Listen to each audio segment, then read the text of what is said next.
ದೇವನಾಮಕ್ಕೆ ಸ್ತೋತ್ರವಾಗಲಿ. ಈ ದಿನ ದೇವರ ವಾಕ್ಯ ದಾನಿಯೇಲನ ಗ್ರಂಥ 12ನೇ ಅಧ್ಯಾಯ 2ನೇ ವಾಕ್ಯ. ಧೂಳಿನ ನೆಲದೊಳಗೆ ದೀರ್ಘನಿದ್ರೆ ಮಾಡುವವರಲ್ಲಿ ಅನೇಕರು ಎಚ್ಚೆತ್ತು, ಕೆಲವರು ನಿತ್ಯ ಜೀವವನ್ನು, ಕೆಲವರು ನಿಂದನಾ ತಿರಸ್ಕಾರಗಳನ್ನು ಅನುಭವಿಸುವರು. ದೇವರ ನಾಮಕ್ಕೆ ಸ್ತೋತ್ರವಾಗಲಿ. ಈ ವಾಕ್ಯದ ತಾತ್ಪರ್ಯವೇನೆಂದ್ರೆ, ಇದು ಅಂತ್ಯಕಾಲದ ವಾಕ್ಯವಾಗಿದೆ. ಕೆಲವರು ದೀರ್ಘನಿದ್ರೆಯಲ್ಲಿರುವವರು, ಮಣ್ಣಲ್ಲಿರುವವರು ಎಲ್ಲರೂ ಎಚ್ಚೆತ್ತು, ಕೆಲವರು ನಿತ್ಯ ತಿರಸ್ಕಾರಕ್ಕೂ ಮತ್ತು ನಿತ್ಯ ಜೀವಕ್ಕೂ ಸೇರುವವರಾಗಿದ್ದಾರೆ. ಕೆಲವರು ತಿರಸ್ಕಾರ ಹೊಂದಿದ್ದಾರೆ, ಕೆಲವರು ನಿತ್ಯ ಜೀವಕ್ಕೆ ಬಾಧ್ಯಸ್ಥರಾಗುವರು.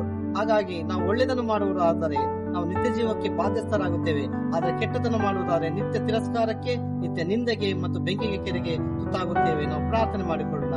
ಪರಿಶುದ್ಧನು ನೀತಿವಂತನು ನಾ ದೇವರೇ, ನಾಮಕ್ಕೆ ಸ್ತೋತ್ರ ಸಲ್ಲಿಸ್ತೇವೆ ಸ್ವಾಮಿ. ಹೌದು ದೇವರೇ, ನಾವು ನಿತ್ಯ ಜೀವಕ್ಕೆ ಹೋಗುವ ಹಾಗೆ ದೇವರೇ ಅಪ್ಪ ನಮಗೆ ಸಹಾಯ ಪಡಿಸಬೇಕೆಂದು ಬಿಡ್ತೇವೆ ಸ್ವಾಮಿ.